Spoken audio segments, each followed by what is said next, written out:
वक्रतुंड महाकाय सूर्यकोटि समप्रभ निर्विघ्नं कुरु मे देव सर्वकार्येषु सर्वदा।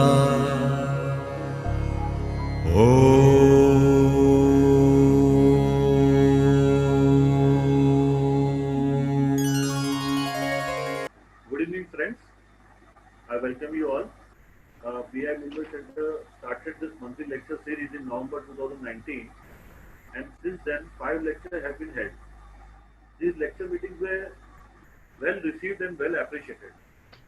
Given the current lockdown situation, the last meeting, that is the 5th meeting, was also held online, and now this 6th meeting is also being held online.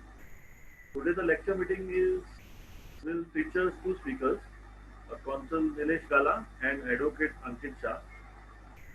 They both will first deliver their respective lectures and thereafter answer questions raised by the participants in the chat box.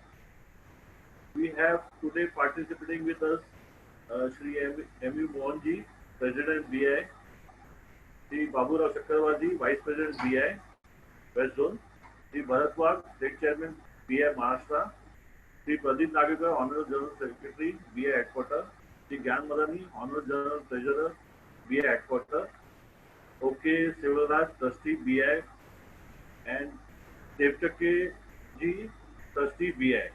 And we have with us Shri Ramesh Prabhu, Housing and RERA expert, with whom BI has been conducting most of the lecture meetings. I welcome them all, and I also welcome all the participants. I wish you all a very informative session. Jai Hind, Jai Maharashtra.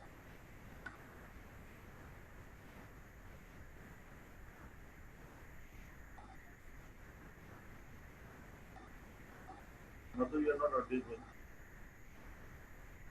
The mic is off. Shri Niro Parmar ji, our immediate past National Secretary, will introduce Shri Nilesh Gala ji. 1 minute, sir. Niro sir, 1 minute. 1 minute. Niro sir, Niro sir, you can start.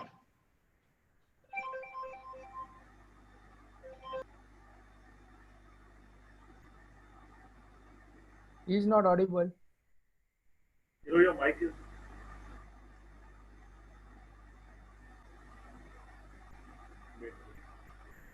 Your mic is unmute. Unmute your mic.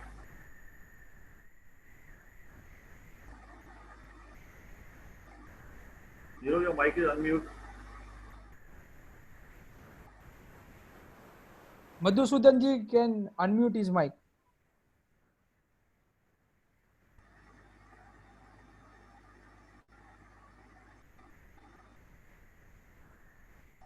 Yeah, I think I was told to speak, but my speaker was not unmuted. Sorry for that. Am I audible now? Yes. Madhu? Yeah, sorry. I have been given the task of introducing our first speaker, Advocate Nilesh Galaji. He is a law graduate of 2009 batch from KC Law College. He hails from Mumbai, and he comes from a business family. His father is a businessman, and his elder brother is also an advocate who has worked as a law officer in the Home Ministry. And since passing out, he had done his articleship in Shah and Sanghvi, solicitors and advocates. And then he went on to work with MP Savla Marian and MDP law firms. Subsequently, in 2013, Advocate Nilesh started his own law firm along with his brother. The firm is known as Law Square. And the client list, if I just go through it, is very impressive. That is Tata Capitals, L&T Realty, L&T Finance, Godrej Realty, India Bulls, Kohinoor Group, and few others. And one of the famous cases in which they have been involved is with respect to the IPL spot fixing case, where a Mumbai boy, Harmeet Singh, under 19 cricketer who represented India, was implicated in the spot fixing case for Rajasthan Royals. Somehow he was, since he was innocent, and with the efforts of Advocate Nilesh Gala and the team, he has been freed from that. I think that is one of the biggest achievement, and I think there is a claim of more than 100 crores in defamation against the Deccan Chronicles, who had come up with this part. Subsequently, in 2018, they have started counsel practice, and they have been dealing in RERA matters, and RERA has become their specialization. Advocate Nilesh Gala has been practicing in City Civil Court, High Court, and also Supreme Court. Before taking much time, I would hand over the mic to Mr. Advocate Nilesh Gala. It's yours, sir.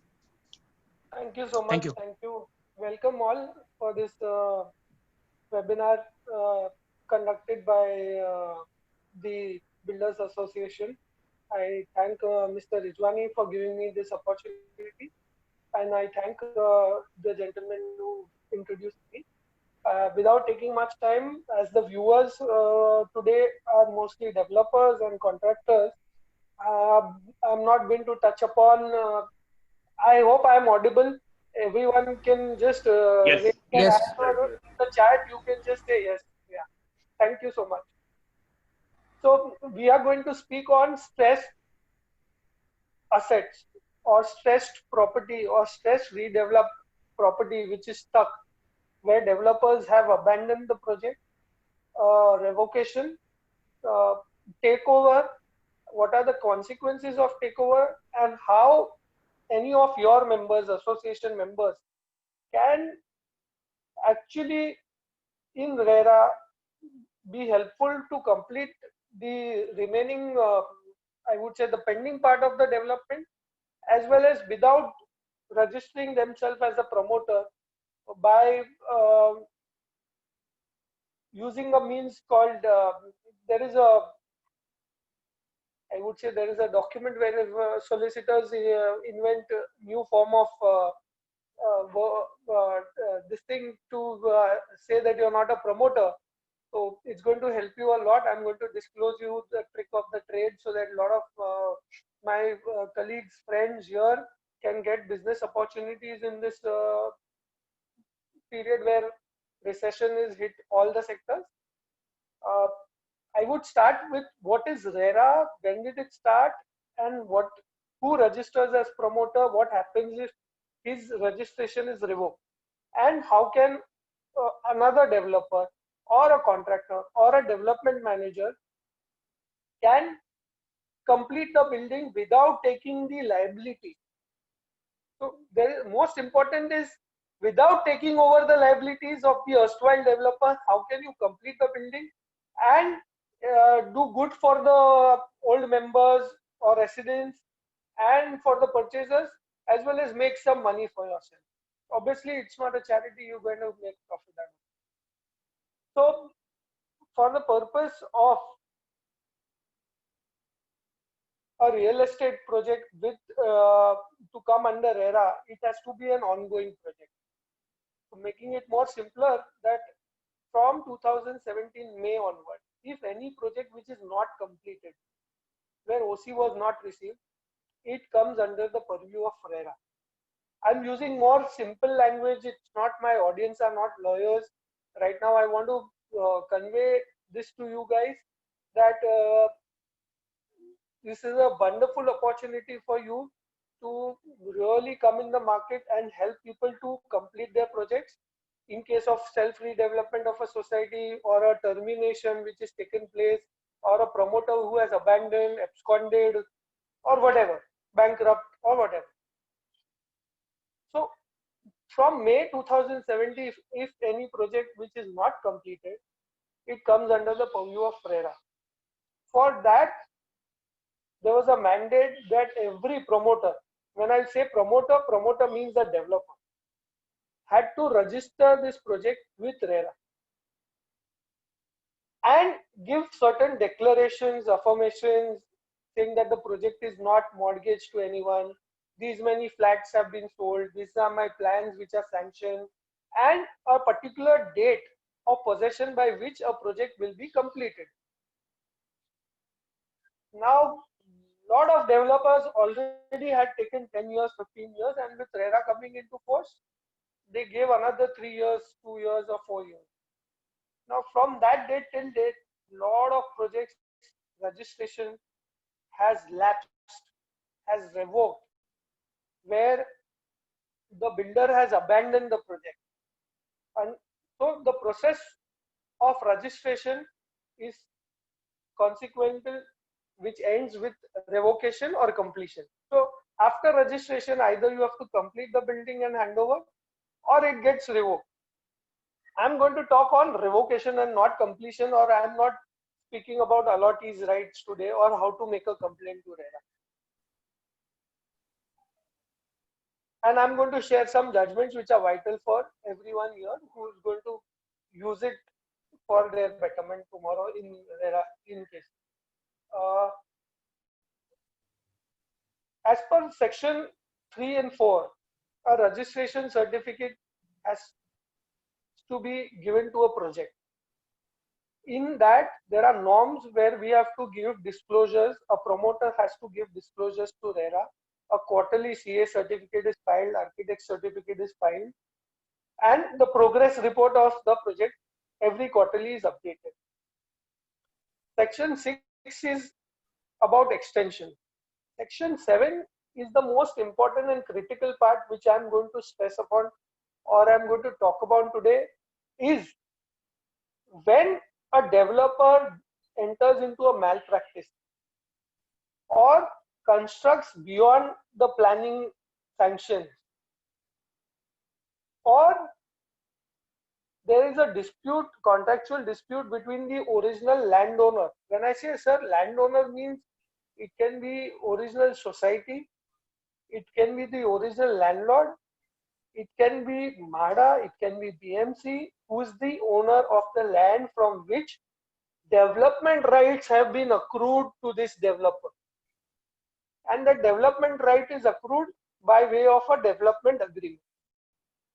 In case of violation of the terms of the development agreement, the owner has a right to terminate.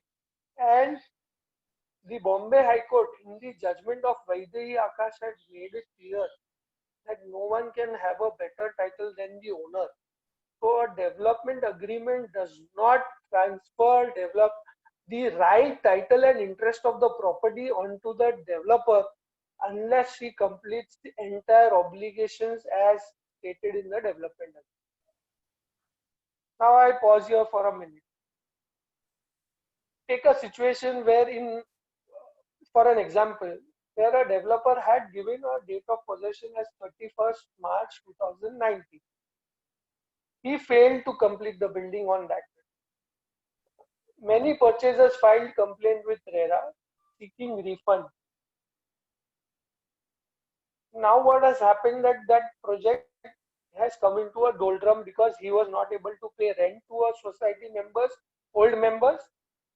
Here he could not pay interest or refund because of crash crisis. In such situation, ultimate result, not going into much detail of the controversy, ultimate result is the project registration is revoked. In that situation, members of your association comes into picture. Because if you read section 8, the consequence and revocation, consequences of lapse of a project or revocation of a project, the RERA authority has to complete the pending work. RERA does not have the bandwidth or the strength or the, I would say, the armory to complete the project. it is you guys who have to actually, because they will obviously appoint contractors, architects, or maybe a PMC to complete, look over the entire project which is pending. So now take a situation where 70% of the building superstructure or 80% of the superstructure was completed. And this order comes of revocation and the RERA takes over the project. In such situation, it is very good for your association members to step in, not as the promoter. Please do not accept if some society members, old purchasers, or landlord, or the early erstwhile promoter gives you a lucrative offer to enter as a joint venture promoter, partner, or whatever. Please enter as a contractor, simple contract agreement, or a development management agreement. In a development management agreement, it is the obligation of you to complete the building with OC. But in contractor, you just have to complete the structure. So you have to choose whether you have the bandwidth and the armory to complete resources to complete the building with OC. Then you enter as a development manager. But if you are only expertising only as a contractor to complete the superstructure and this, then in those situations, you enter as a contractor. Now, when I say this, RERA has now recently going to be coming up with inviting a lot of contractors to be appointed as the agent of the RERA to complete the pending work. So it will be the obligation of RERA to pay you, so your payment is secured. Thereafter, in those cases, there will be an indemnity taken from the erstwhile developer as well as the landowner, that all the pending receivables from the purchasers will go into the escrow account which is maintained by the RERA authority, and the contractor will be paid as per their milestone. That is one option. The second option to the landowner is going for a self-redevelopment. In that situation also, as my brothers are here, I would advise you to enter into a development manager for giving them an end-to-end solution without taking any obligation of RERA, PMC, planning authorities, and or court litigation. Now, why I say so? Because if you see section 15 of the RERA Act, it clearly mandates that if some project is taken over by a developer, from the erstwhile developer, by consent of the allotee, the liabilities do not get relinquished at all. Please note that all the liabilities of this project still remains, and if a purchaser wants to exit, the liability will come on to you and you will enter into the shoe of promoter. And all the compliances which are required by the erstwhile developer to be done, you will have to do it. So as I discussed with Mr. Rijwani, I understand that we are looking over to take over a lot of stress projects, completion of that, and generate some work for our association. This is the right time where this association is going to get a lot of work from RERA, where there are a lot of standstill projects. By taking into account the cost, please, there will be tenders floated by RERA authority. It will be by consent of the original owners, and do not accept the proposal of being a promoter in a sick project. In a sick project, the liabilities do not get waived off. The liabilities are not ending, it continues. And therefore, I always suggest as a client to, when you are entering in a sick project, please enter as a contractor or a development manager. Now, in case of fresh redevelopment of a society, you can enter as a development manager, as a contractor, or as a developer, but please note that in that, make society also a co-promoter. And every agreement for sale which you enter into with the third party purchaser, keep this in mind, that all the agreements which are entered by the promoter, society also signs as a confirming party.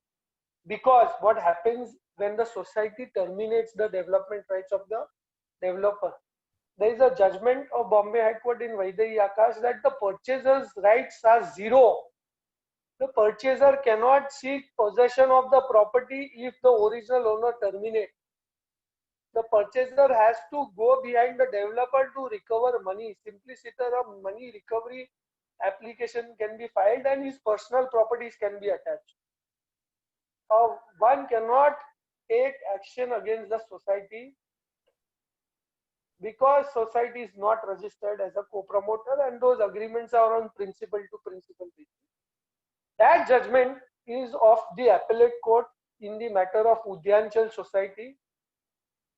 I'm going to, I have already shared with Mr. Madhusudan and Mr. Rijwani. I believe he will be sharing it with the group, those judgments. So it will be helpful for all the members to keep note of these judgments. While Do you want me to try to upload it? Share it? Do you want me to try? yes, if we can. We should try.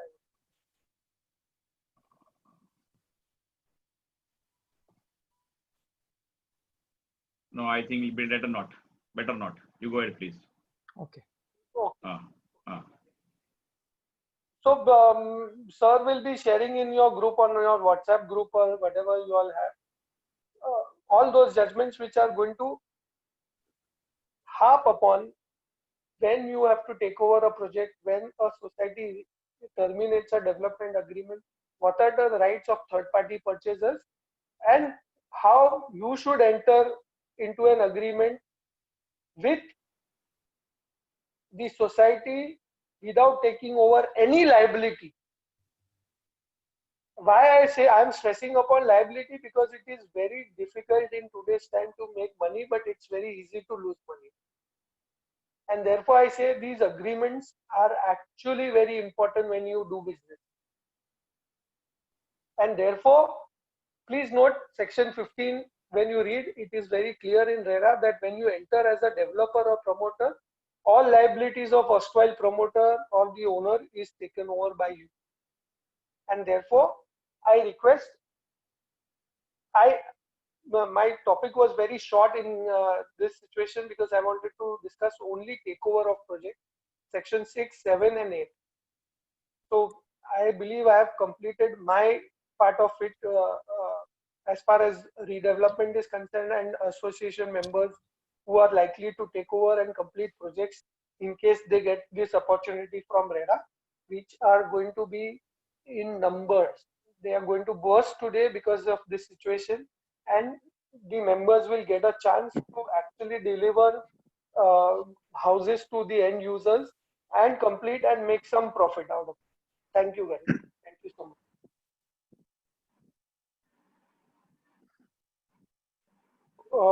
Over to you. Hello. Thank you, Nilesh Gala sir.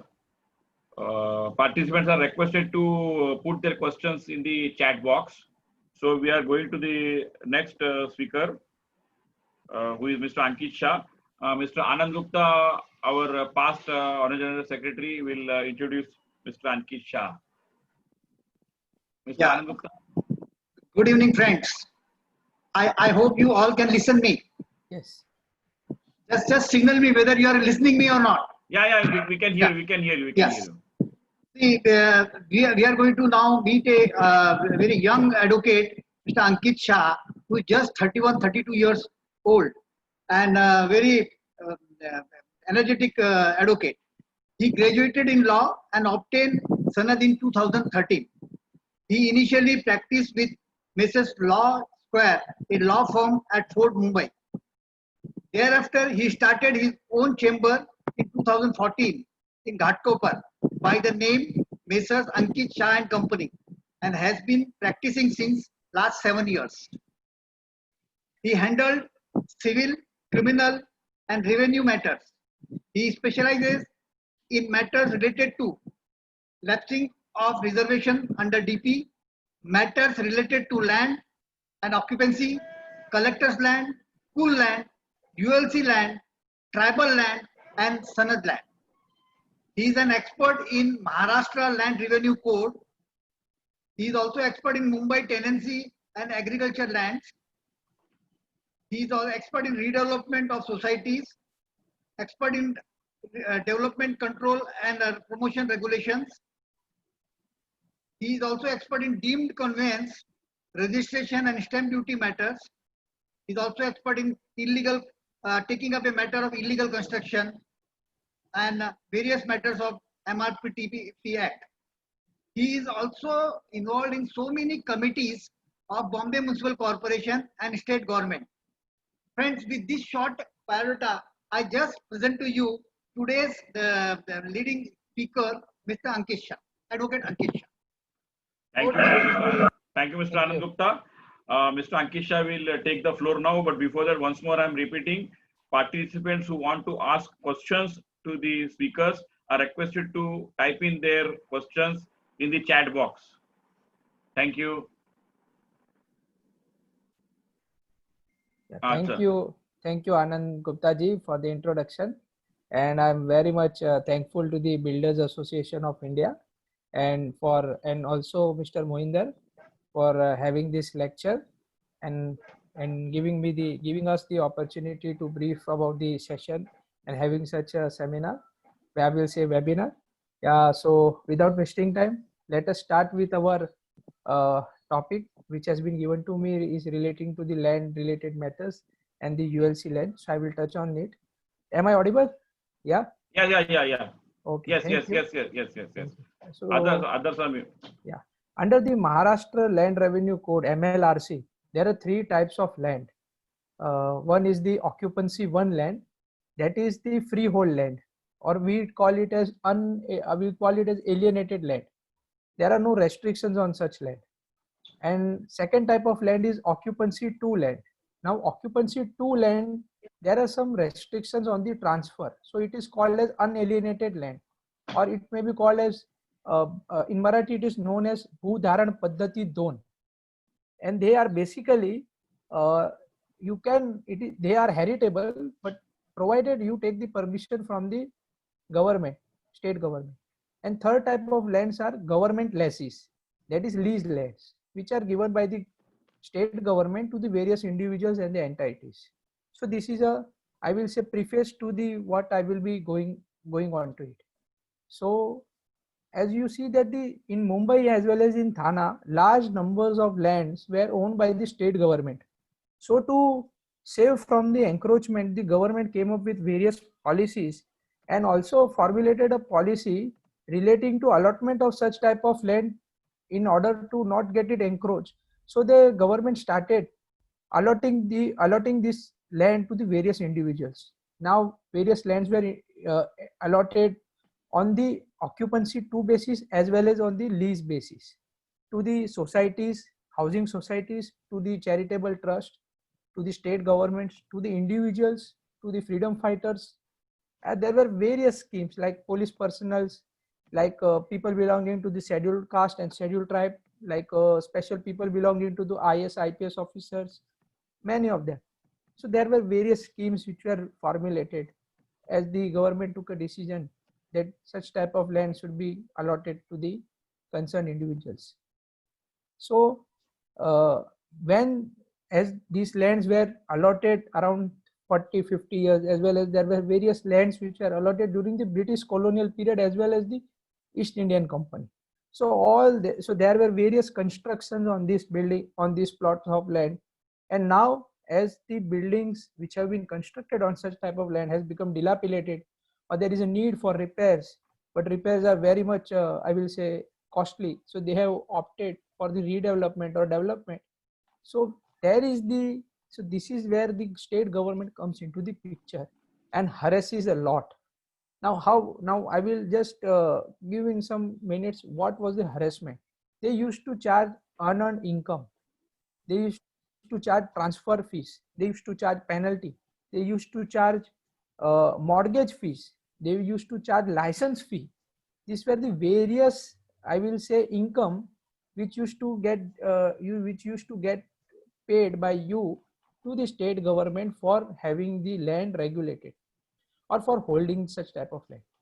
So I will say the erstwhile government during the BJP tenure, there was a huge pressure from the residential colonies as well as from the various individuals, stating that the government is not a business house. Government should not keep the holder as a superior holder on such type of land and restrict the transferability of such type of land. So government was having huge pressure. So the government came up with a policy. Now what was that policy? I will come to that. The government of Maharashtra introduced the rules, that is rules of from occupancy 2 and the lease conversion to the occupancy 1. Now as I said earlier, occupancy 1 are freehold land. So the government came up with a policy to transfer and convert all this type of land, government lease land as well as the occupancy 2 land, into the freehold land by paying some premium, as well as there were some conditions which are stipulated, and if you fulfill that conditions, your land will become open land, I will say freehold land. So this is a very crucial policy which has been introduced during the erstwhile government, because for past, I will say, more than 100 years, government was keeping such land in their domain because it was a source of a revenue. So now what is this policy? I will briefly introduce that. The policy is updated, I will say rules are updated 8 March 2019. 8 March 2019. There are various transfer fees ranging from 15% to 75%. It depends on the category of land you hold, and there is a table attached with these rules, and if you fit or you are eligible under that rules, then you will have to pay the premium, one-time premium, and there your land will become an freehold land. Further, very importantly, the government has clarified two important aspects in these rules, which I will state. If you remember, the lands which were allotted on the lease basis, government lease basis, there was a policy prior to this that the leasehold lands were allowed by paying a premium to get it converted into occupancy 2. So again, many of the landholders in the all over the Maharashtra did not opted for this policy, because ultimately you again had to take the permission, and there again you had to take the permission from the government, as well as it was a restricted tenure, that is occupancy 2. So the leasehold landowners of the leasehold, they did not opted for this policy, and this policy was a failure. So that's why the government introduced this policy, which is a very good policy. So as I said, what were the two clarifications which have been introduced in this policy? So if you are a leasehold plot owner of housing society or individual, and if you have paid a fees and which is pending with the collector relating to the conversion of the leasehold from leasehold land to the occupancy 2 land, then you will get a set off, you will get an adjustment in this policy. If the policy of the 8 March 2019 has a value X, then you will get a set off on that value of the X. So it is very much important. Secondly, one more clarification is there. If you have paid some kind of fees, I will say, if you remember, there were these conversion fees from industrial land to residential, industrial land to commercial, or commercial to residential, and vice versa. So you had to pay a transfer fee to the state government for the conversion. So the government has stated in this policy that if you have paid such money, or if you have paid such transfer fee for the conversion, then also you will get a set off, and your money will be adjusted to that 8 March 2019 policy. So these 2 points are very much important, and it will save a lot of money of the housing societies as well as the landowners. Yeah. So this is a policy which has been introduced by the government, and many of the lands in the Mumbai suburban as well as in the Thana, they have opted for this, and they have become freehold lands by paying a one-time premium, So I will request our members that you should pursue the society's members as well as their office bearer to opt for this policy by paying a one-time premium and get out of the clutches of the state government forever. Now I will come to the our one more topic relating to it, that is the land under the Urban Land Ceiling Act. This is a very important act which has been repealed. That is, repeal means it has been cancelled. But under the Repeal Act 2007 of the ULC, certain provisions have been saved by the repeal legislation, which many of the builders, which many of the developers, which many of the industrial houses don't know, as well as the laymen are also not known to this thing. But the certain provisions have been saved. Now, what are these saving provisions? Any action under section 10(3), 10(5), or under the exemptions order or the conditions of the exemption order under section 20 and 21, they all are saved. You will have to follow it. You have to comply with the conditions of the exemption order under section 20 and the 21. So despite the fact that the ULC Act has been repealed in 2007, all these provisions are there. Now, why I am saying that these provisions are there and with so much confidence? Because there was a judgment of the Bombay High Court, full bench judgment in the case of Maharashtra Chamber of Housing Industry versus the state of Maharashtra. I will give you the citation, just a minute.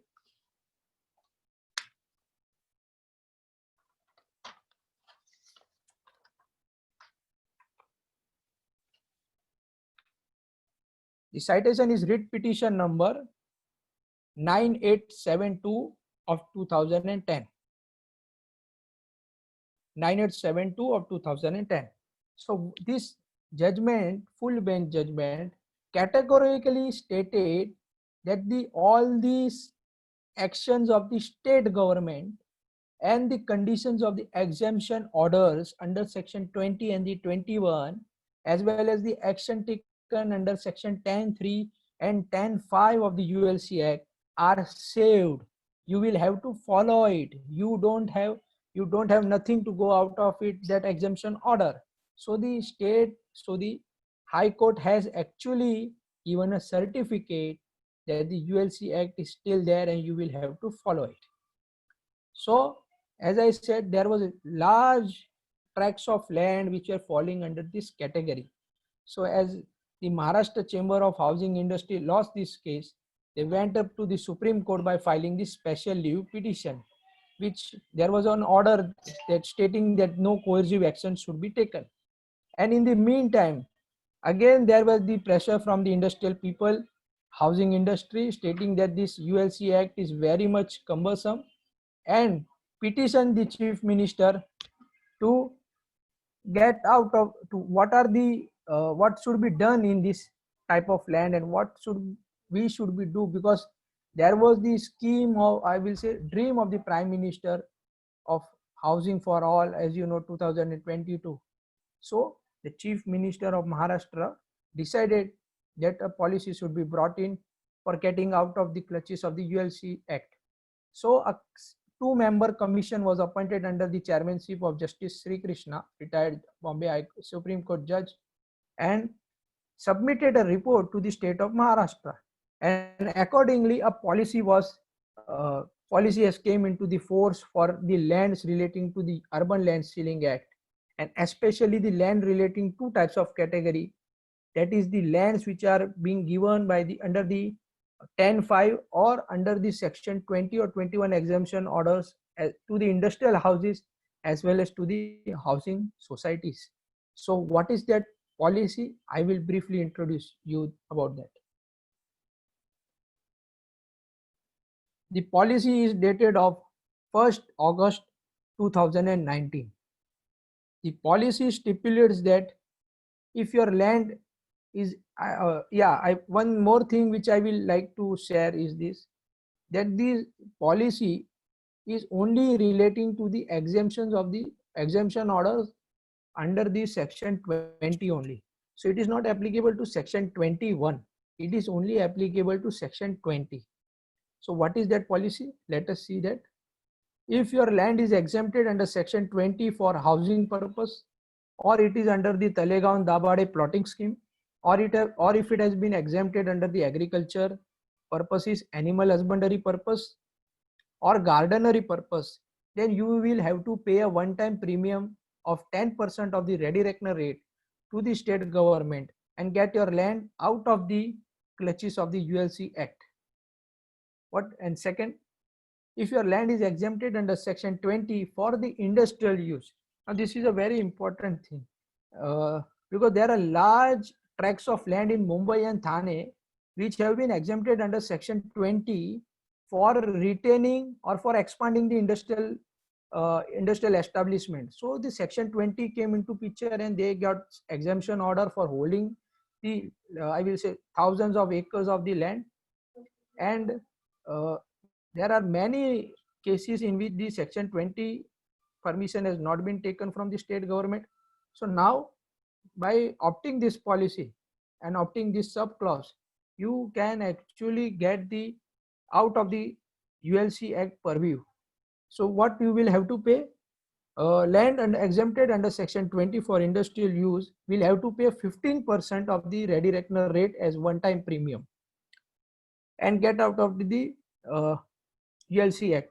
But there is a condition that the land should be in a zone which can be there can be a development of residential use or a commercial use. So there is a specific condition that if the zoning allows you to have a residential or a commercial building, then definitely you can opt for this subclause. Third category of land, if your land is exempted under section 20 for recreational ground, open to sky land, or for any other small purposes, and if your land is falling in the residential zone, then you are allowed to go out of the ULC Act purview by paying a paltry 2.5% of the ready reckoner rate. Further, fourth type of category, and very much important, because as I said, there was a huge pressure from not only from the industry people, builders, developers, but there was also a pressure from the residential cooperative housing societies, because there were many buildings which were built in the 70s and 80s under the ULC 10(5) option, or they were built under section 20 and the 21 exemption order by which is given to the landholder for exempting a land, provided the landholder constructs a part of that land, 5% of the 10% of that land into the residential houses and give it to the state government and sells other for free sale component.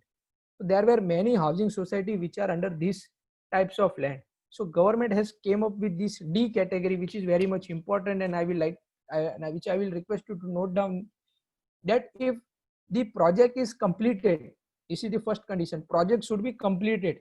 Second condition is society should have been formed, and third condition is that there should be no breach of the exemption order. If these three conditions are fulfilled, then you can go for redevelopment of your society by paying a one-time premium of 2.5% only.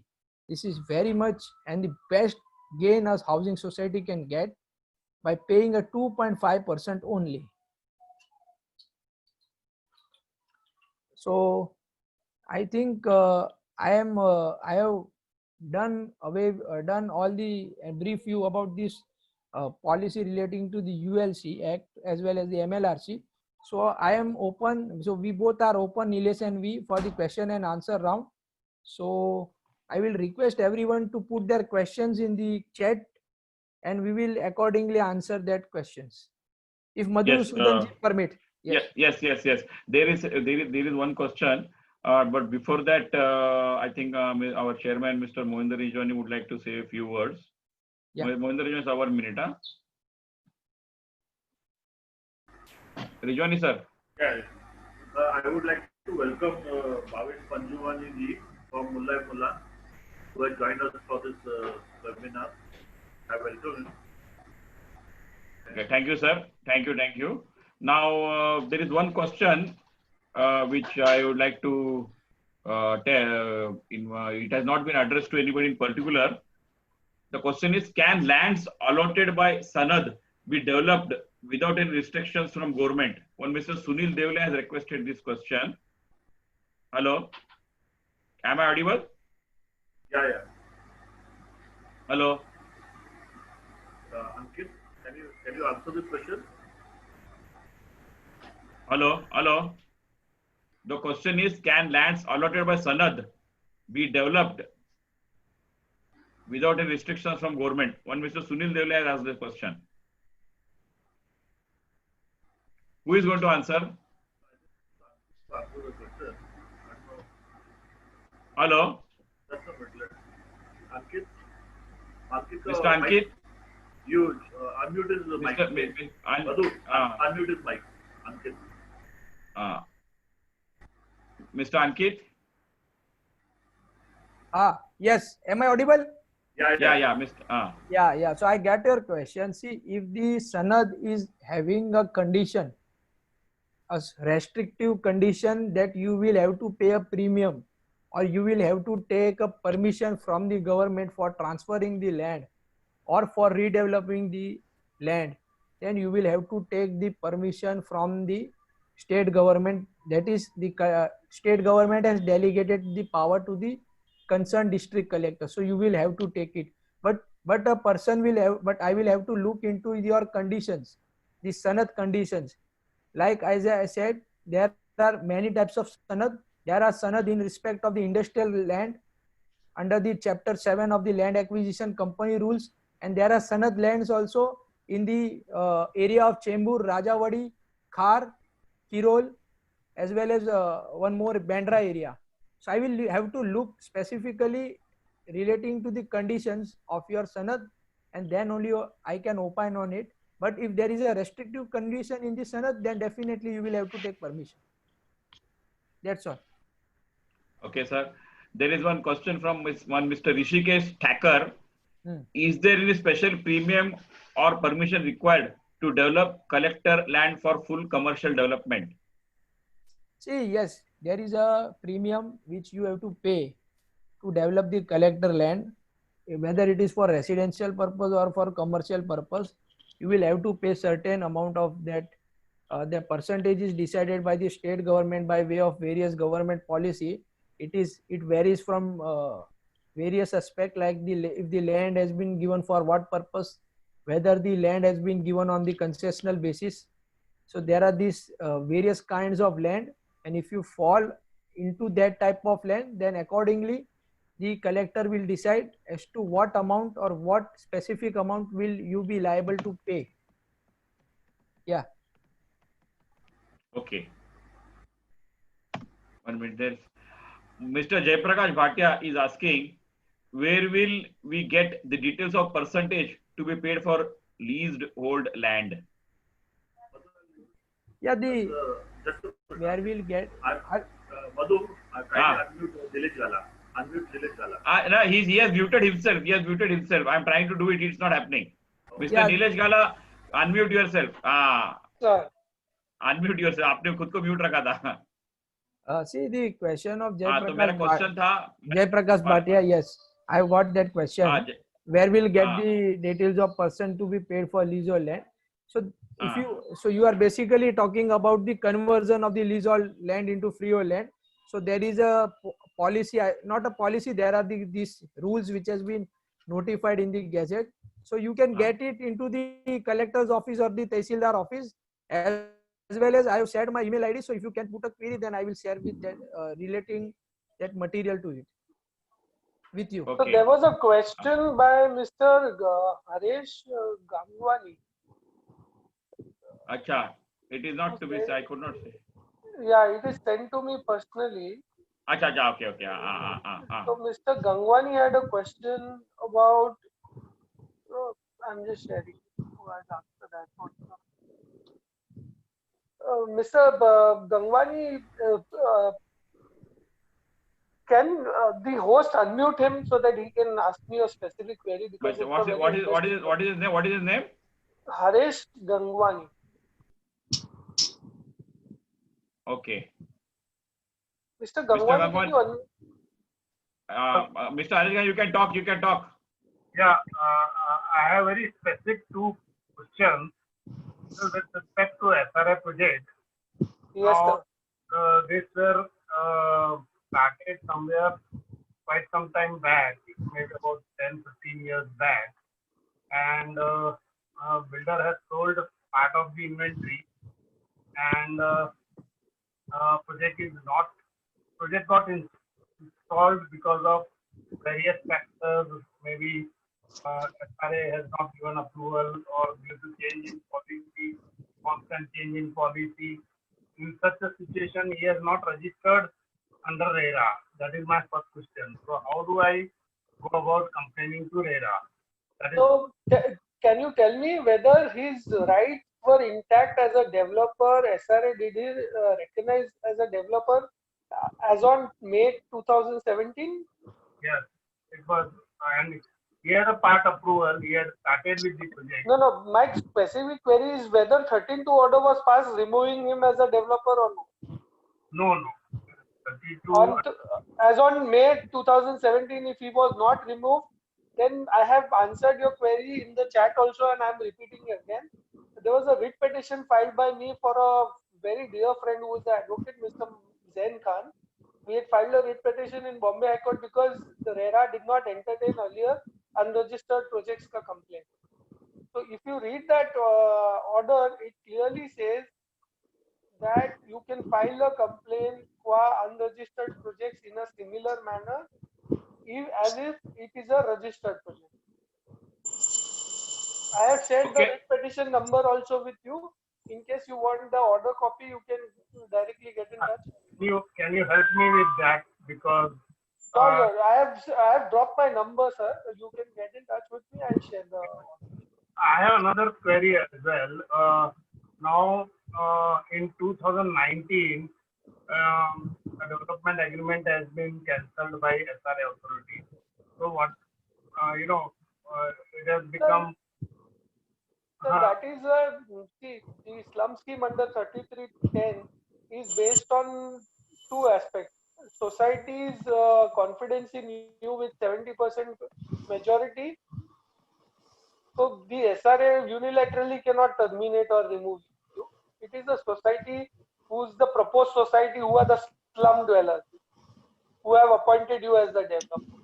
So you need to give me a case specific query on this.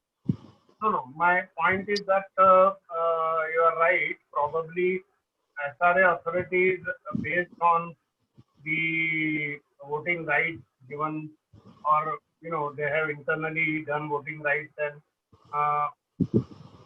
cancel the development agreement. Maybe that is the case. But the question is that as a sale component, how my rights are protected? That is where I am confused.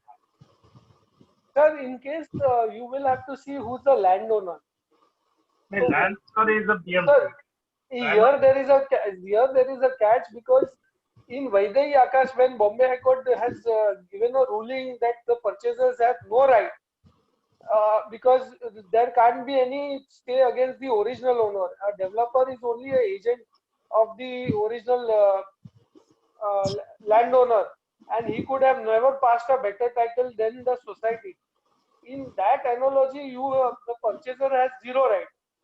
But as far as SRA schemes are concerned, yes, a sale component right is intact unless it is proven that it was a lot of financial transaction and allotment letters happen.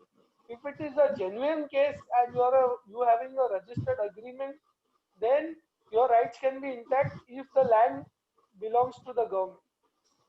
Yeah, and belongs to BMC, and I have registered agreement wherein I have. Then I'm pretty sure you can use one judgment, it is Valdaria judgment, and I will share a couple of judgments on that where your rights are intact. The other new promoter who steps into has to give you also your premises. He cannot disown you. Right. Okay, thank you, sir. Thank you. We have the next question. Next question from Mr. Pradeep Nagvekar, our National Secretary. Mr. Pradeep Nagvekar, sir. Yes, sir. Thank you. Before putting my question to Nilesh Gala, I will like to bring to you the notice of our chairman.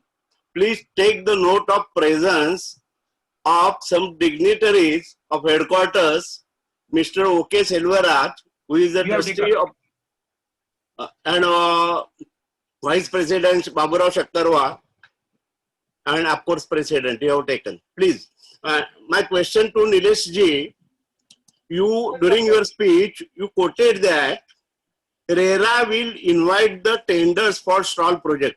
Is it so? Yes, because sir, if you see, If in that case, let me complete then. yes, sir. If in that case, all the responsibility will be taken by RERA, including payment, any dispute with society, etc. Yes, sir. Yes. The terms will be negotiated. And my second question to you,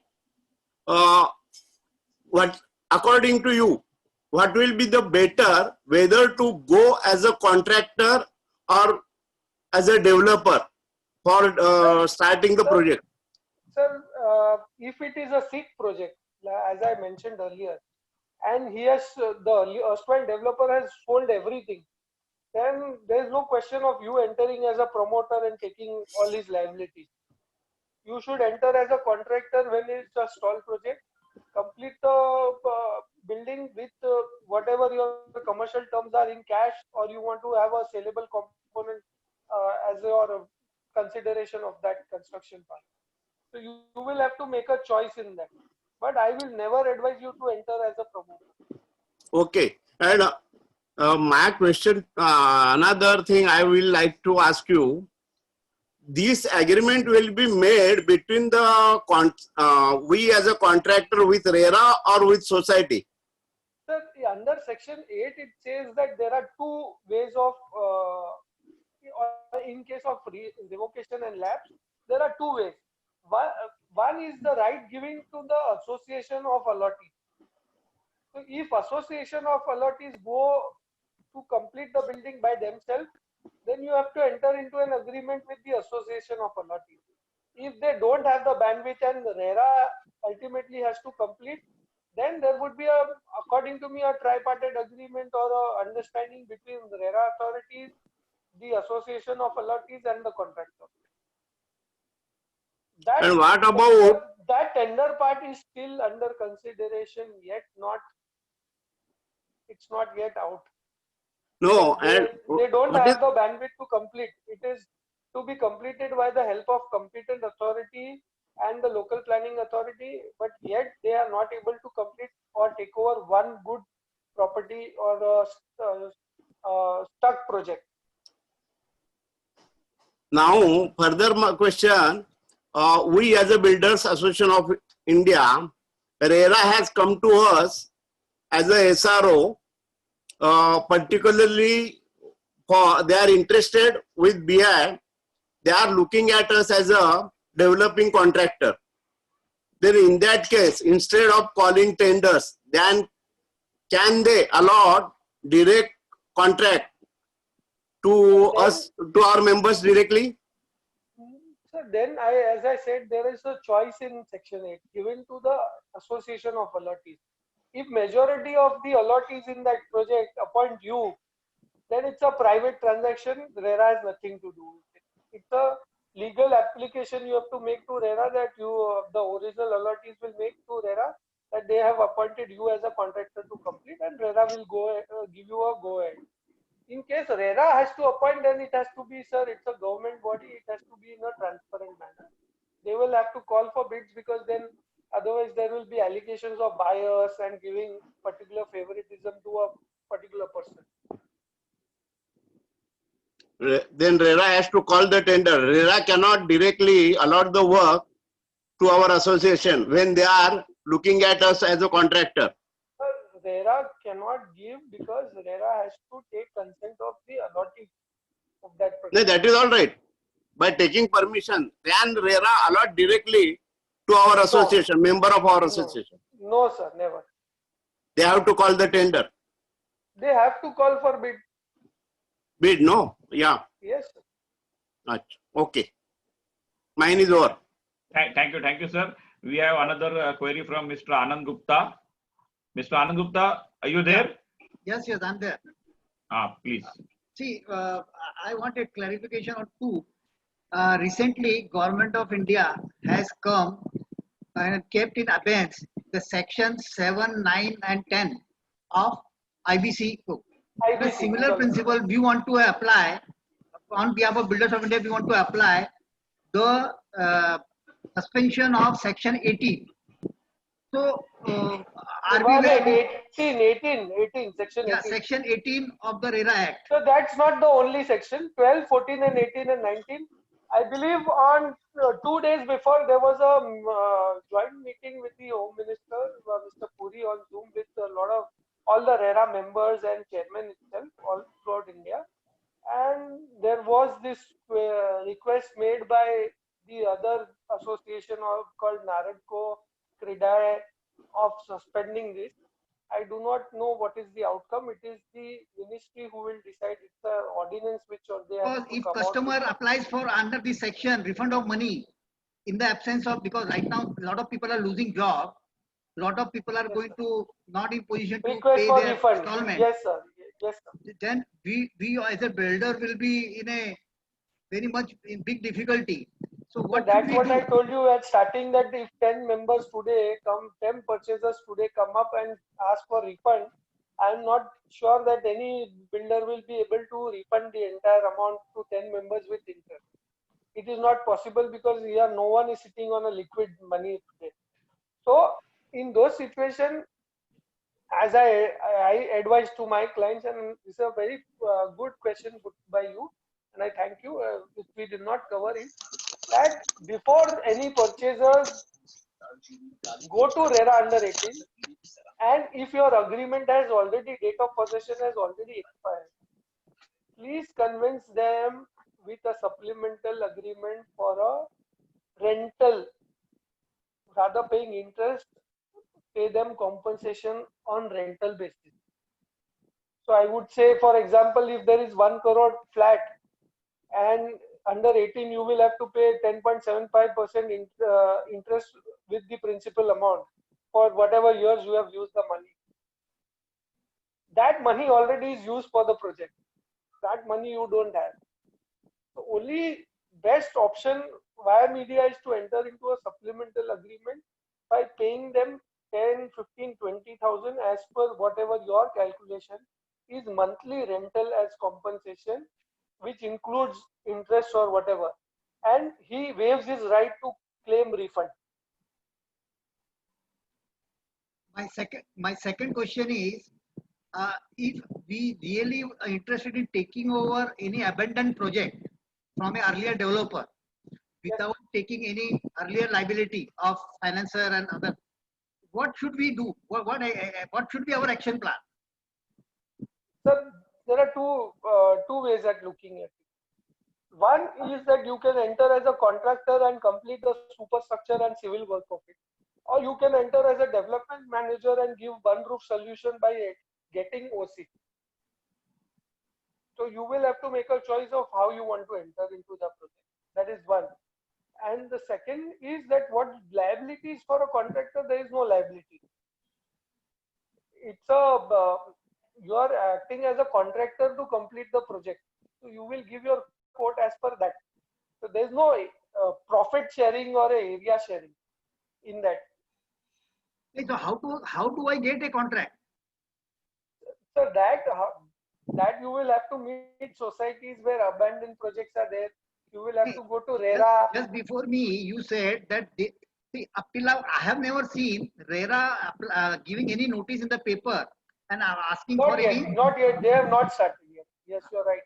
So how means what exactly is the procedure they have set up?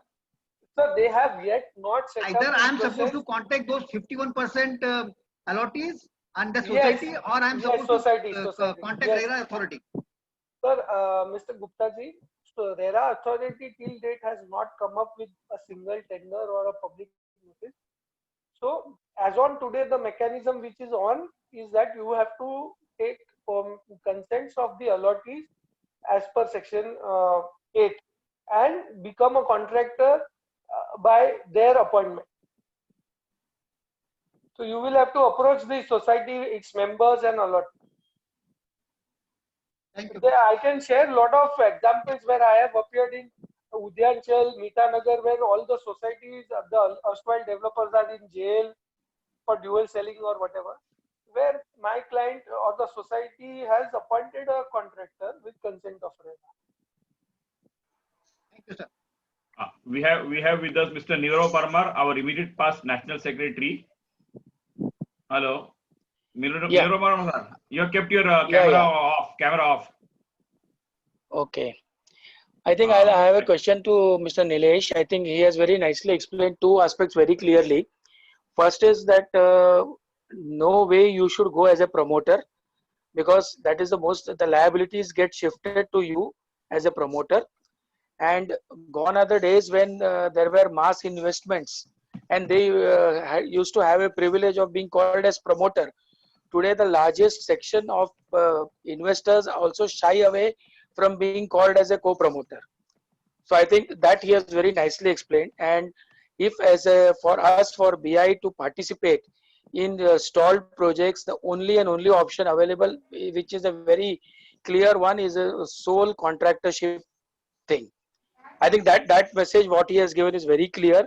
Second option, development manager, but again then that should be restricted only up to getting the OC from the municipal authorities.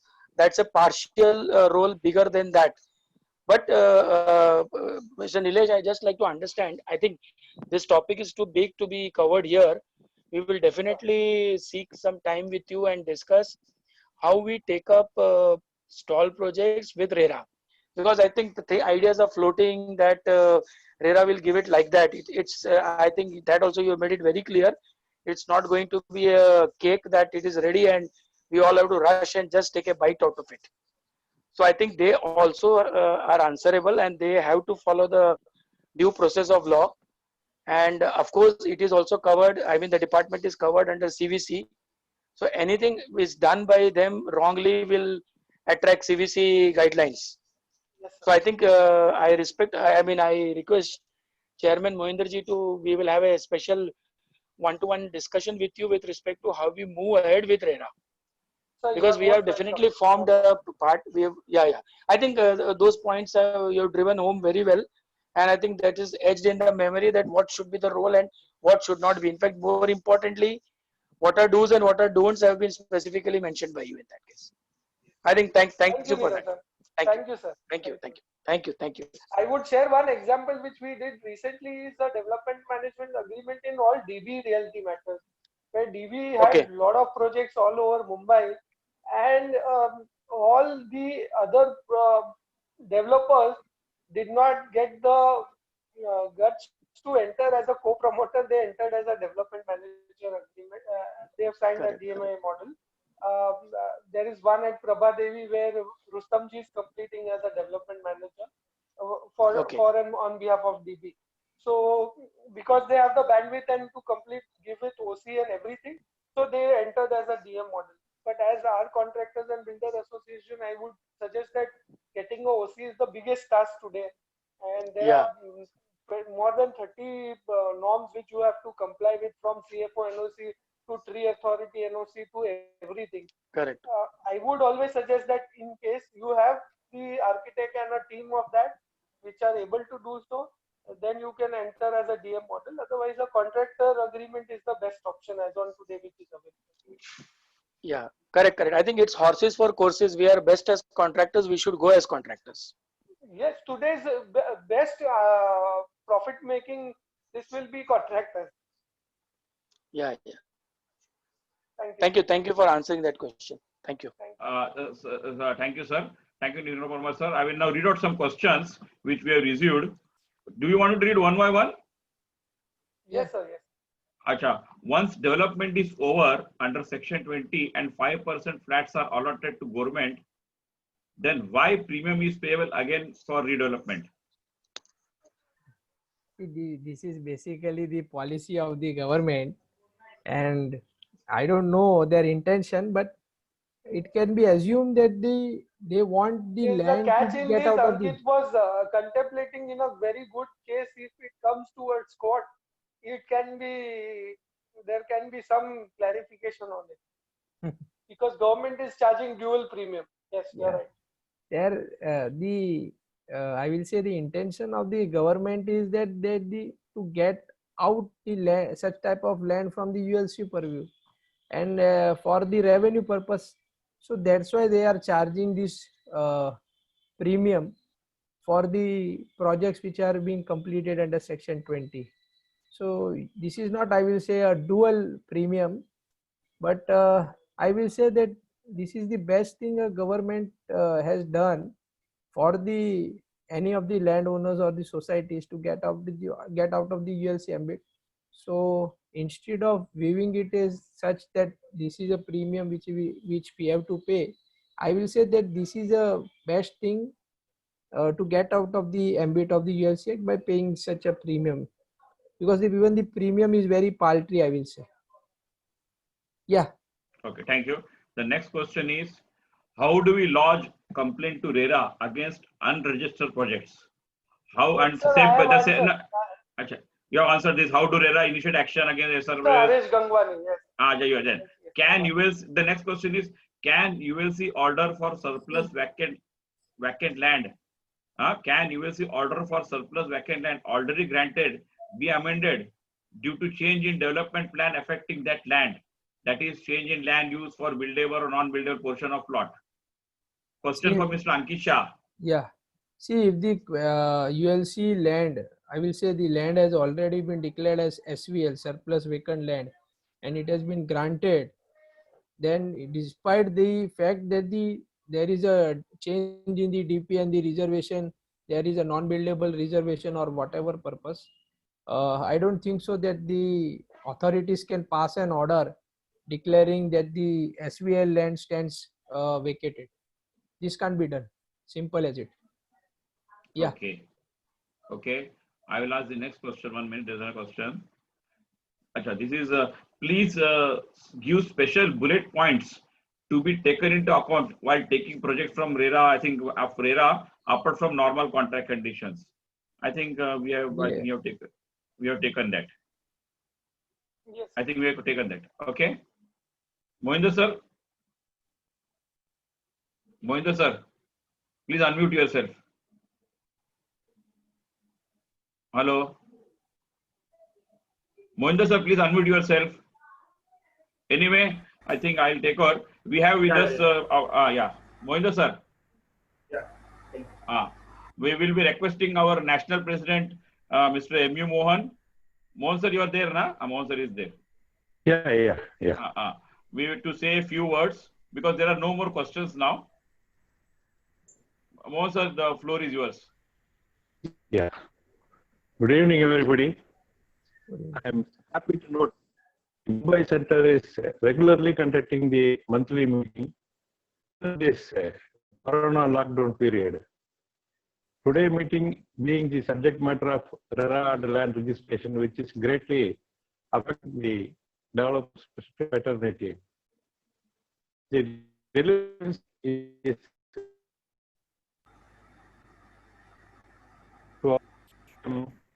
thankful to the chairman of Mumbai Center, Sri, and our honorary General Secretary, Sri Pradeep Nagavkar, for inviting me to be a part of this meeting. I once again wish the meeting should be purposeful and will give clarity on prevailing situation. My best wishes. Thank you very much. Thank you, sir. Thank you, sir. Thank you, sir. We have with us Mr. Baburao Shakkarwar, our Vice President, Western Region, who is from Nanded. So I request Mr. Baburao Shakkarwar ji to say a few words. Good evening, everybody. Good evening. Good evening, everybody. Good evening, sir. We can hear you. Very useful information given by both learned advocates. The members get good knowledge by such seminars. I am very much thankful to Bombay Center for organizing such seminars, and from this only I request all of our members of West Zone to attend such seminars to get knowledge of latest activities of government, latest JRs of government, and our knowledge will be updated. Thanks to both of the advocates and thanks to Bombay Center on all the best wishes for their next seminars also. Thank you. Thank you, sir. Shankar sir, thank you. Mohinder sir, you say a few words and then hand it over to Mr. Jaiprakash Bhatia for vote of thanks. Mohinder sir. Mohinder sir. Unmute me.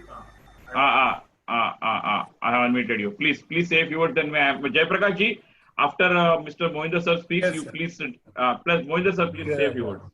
And thank you the advocates for giving such a informative session. And I thank all participants to participate in this function. And we hope that we keep on continuing with this function regularly. And I thank you all. Thank you. 1 minute. Thank you, Mohinder sir. Before we request all the participants to send us suggestions for topics and even speakers, so that we can consider inviting them and have them as online webinars or conferences. Thank you. Now we request Mr. Jaiprakash Bhatia, our Mumbai Center Secretary, to deliver the vote of thanks. I hope everyone had nice informative session today. For this, we have to thank Consul Shri Nilesh M. Gala and Advocate Ankit Shah. They have given us very good informative and have also agreed to be associated with BI on a long-term basis. We also thank our President Shri M.U. Mohan and our Vice President Shri Baburao Chakravarti. Also thank Shri Bharat Wagh, State Chairman of BI Maharashtra. Shri Pradeep Nagvekar, Honorary General Secretary, and Shri Gyan Madani, Honorary Treasurer. We also remember of presence of Mr. O.K. Selvaraj, Trustee of BI, and thankful to Ramesh Prabhu for Housing and RERA experts for guiding, for joining us today and adding value to the meeting. All you have participants who pre-registered and attended also deserve acknowledgement. We also thank the back office of BI who strived to arrange this lecture meeting. Jai Hind, Jai Maharashtra. Thank you, everybody. So, thank you, everybody. Thank you. Thank you. Thank you. Madhuji, Thank you, Madhu. बिना क्या कहते हैं, Our next chairman, subject है ना? Selvaraj sir, you want to speak something? Selvaraj sir? Yeah. 1 minute. Yes. Please, Selvaraj sir from Chennai, he is Yes. our trustee. He wants to say a few words. Please, sir. Good evening to National President Mr. Mohan and Mohinder evening. Rajwani, Center Chairman, and Mr. Pradeep Nagvekar ji, Neerav ji, Vice evening. President Baburao ji, and other Anand ji, other all dignitaries. Hope all are doing well. The meeting was conducted very systematically. I believe it will be useful to members of respective area. It is good initiative by Mumbai Center, and thanks to Madhusudan ji to coordinate this meeting very nicely. And also my appreciation to the advocate Ankit Shah and Nilesh Gala for explaining all these things. Thank you. Thank you once again for the opportunity to participate in this meeting. Thank you very much, sir. Thank you very much. Thank you.